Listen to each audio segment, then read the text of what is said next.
بسم اللہ الرحمن الرحیم۔ آج کا موضوع ایک ایسی پاک باز خاتون کے بارے میں ہے جن کو ہمارے پیارے نبی حضرت محمد مصطفیٰ صلی اللہ علیہ وآلہ وسلم نے 4 عظیم عورتوں میں شامل کیا ہے۔ وہ 4 عظیم ہستیاں حضرت خدیجہ سلام اللہ علیہ، حضرت فاطمہ سلام اللہ علیہ، حضرت مریم سلام اللہ علیہ اور حضرت آسیہ سلام اللہ علیہ ہیں۔ آئیے بات شروع کرتے ہیں فرعون کی شادی سے۔ فرعون مصر نے ریان بن ولید کی پوتی حضرت آسیہ کو شادی کا پیغام بھجوایا۔ یاد رہے کہ ریان بن ولید وہی بادشاہ تھا جو حضرت یوسف علیہ السلام کے دور میں تھا اور وہ حضرت یوسف علیہ السلام پر ایمان بھی لایا تھا اور اسی نے حضرت یوسف علیہ السلام کو عزیز مصر بھی بنایا تھا۔ خیر، جب آسیہ کو فرعون نے شادی کا پیغام دیا تو یہ ان کے والد اور حضرت آسیہ کو بھی ناگوار گزرا، کیونکہ فرعون مصر پہلے دن سے ہی ظلم و بربریت کے لیے مشہور تھا۔ لیکن فرعون نے اپنی بادشاہت کے زور پر جبراً حضرت آسیہ سے شادی کر لی اور دھمکی دی کہ اگر یہ شادی نہیں کریں گی تو آپ کے والدین کو قتل کر دیا جائے گا۔ شادی ہونے کے بعد بھی اللہ پاک نے حضرت آسیہ کو فرعون سے محفوظ رکھا اور وہ ان پر قادر نہ ہو سکا۔ اس بارے میں مفسرین لکھتے ہیں کہ شادی کی پہلی ہی رات جب فرعون حضرت آسیہ کے پاس گیا، کمرے میں داخل ہوا تو اللہ نے اس پر نیند کا ایسا غلبہ ڈالا کہ وہ ساری رات سویا رہا۔ کچھ کتابوں میں لکھا ہے کہ اللہ نے فرعون کو نامرد کر دیا تھا، جس کی وجہ سے وہ حضرت آسیہ کے قریب ہی نہ جا سکا، اور بعض نے لکھا ہے کہ فرعون کو ایک ایسی عجیب بیماری تھی کہ طبیبوں نے اس کی ساری عمر اسے صحبت کرنے سے منع کر دیا تھا۔ دیکھا جائے تو یہ بھی حضرت آسیہ کی ایک کرامت ہے کہ اللہ پاک نے کیسے انہیں فرعون کے ناپاک جسم سے محفوظ رکھا۔ بعض روایات میں فرعون کی ایک بیٹی کا ذکر بھی ملتا ہے، لیکن میں آپ کو یہ بتاتی چلوں کہ وہ لڑکی انہوں نے کسی سے لے کر پالی تھی۔ ایک رات فرعون نے خواب میں دیکھا کہ اس کا محل نیست و نابود ہو گیا ہے۔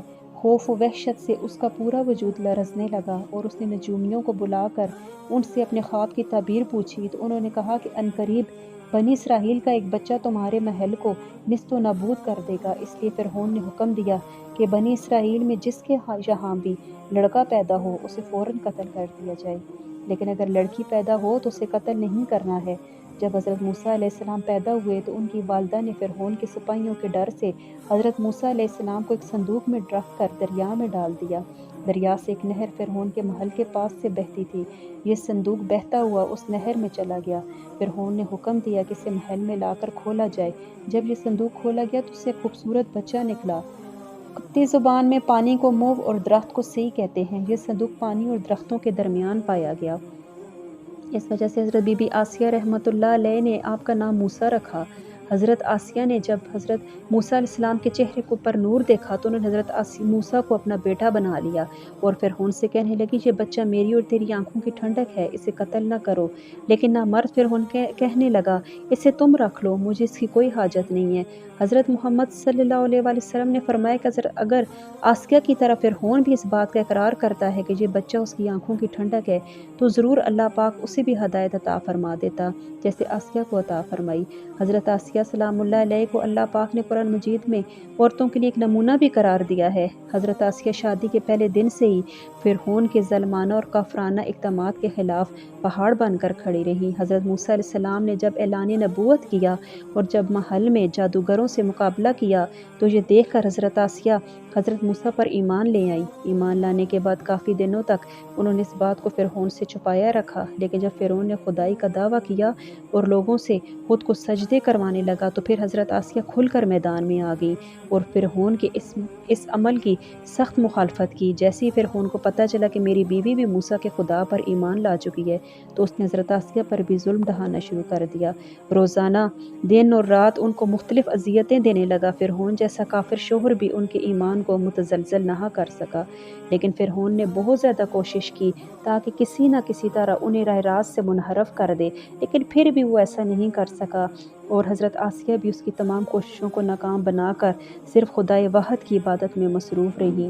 حضرت موسیٰ علیہ السلام کے چاہنے والے فرعون کے سپاہیوں کے ہاتھوں ظلم و ستم کی بھیڑ چڑھ رہے تھے اور انہیں بے دردی کے ساتھ قتل کیا جا رہا تھا، جہاں تک کہ فرعون نے حضرت موسیٰ علیہ السلام پر ایمان لانے والے ایک شخص کو، جسے قرآن کریم میں مومن آل فرعون کے نام سے یاد کیا ہے، بڑی بے دردی سے قتل کر دیا، جس کے بعد آسیہ کا صبر بھی پیمانہ چھلک اٹھا اور کھلا فرعون کی مخالفت کرنے لگیں۔ یہ دیکھ کر فرعون کی غیظ و غضب بھڑک اٹھی اور اس نے اپنی زوجہ آسیہ کو بہت ہی دردناک طریقے سے اذیتیں پہنچائیں۔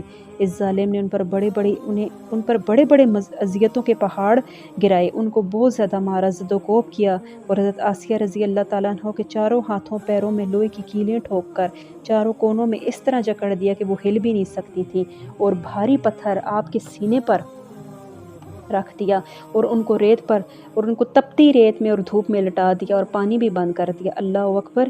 ایک دفعہ ذرا سوچیے تو صحیح دوستوں کہ تنہا عورت اور ظالم اور جابر شوہر کا محل، ہاتھوں اور پیروں میں کیلیں ٹھوک دی گئی ہیں، گرم ریت پر لٹایا ہوا ہے اور سینے پر ایک بھاری پتھر رکھ دیا گیا ہے۔ پھر بھی حضرت آسیہ سلام اللہ علیہ ان پر عزم و استقلال کے ساتھ ان مصائب کے باوجود قائم و دائم رہیں اور ان کے کفر سے خدا کی پناہ مانگتی رہیں۔ حضرت آسیہ کا مزار مصر میں ہی ہے۔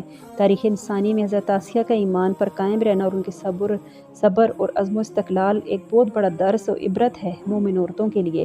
اس میں کوئی شک نہیں کہ عورت کے اندر اتنی طاقت موجود ہوتی ہے کہ وہ ہر طرح کے ظلم و ستم کے آگے پہاڑ بن سکتی ہے۔ اللہ پاک سے دعا ہے کہ وہ ہم سب کی بے حساب مغفرت فرمائے اور قیامت کے دن ہمارا شمار نیک بندوں کے ساتھ فرمائے، آمین۔ یہ واقعہ آپ کو کیسا لگا؟ کمنٹ کر کے ضرور بتائیے گا۔